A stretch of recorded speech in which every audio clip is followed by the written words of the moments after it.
La Maison-Blanche a dû admettre que le président avait participé à la rédaction d'un communiqué trompeur pour défendre son fils des soupçons de collusion avec Moscou.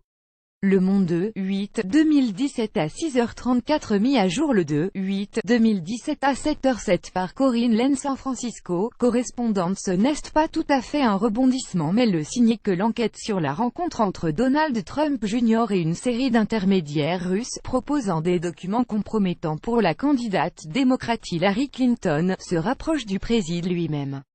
Selon de nouvelles informations publiées par le Washington Post mardi 1er août, Donald Trump aurait lui-même dicté à son fils le communiqué en partie inexact dans lequel Don Jr. a été obligé de confirmer la réunion du 9 juin 2016 à la Trump Tower.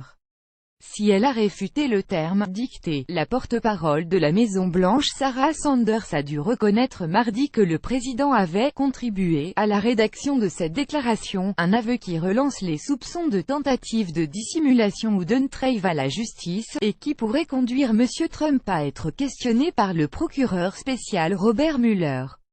Tous les regards sont maintenant portés sur la soirée du 8 juillet, dans l'avion Air Force One ramenant le président et sa suite à Washington après le G20 de Hambourg.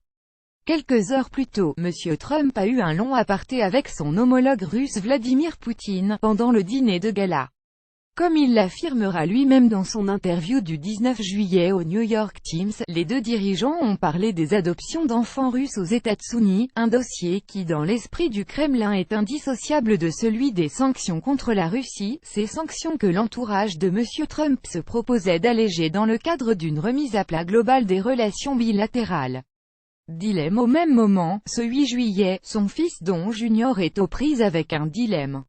Comment répondre au New York Times, qui s'apprête à publier un scoop explosif dans le contexte de l'enquête sur une possible collusion de la campagne de M. Trump avec la Russie pour faire basculer l'élection dans le camp républicain. Le quotidien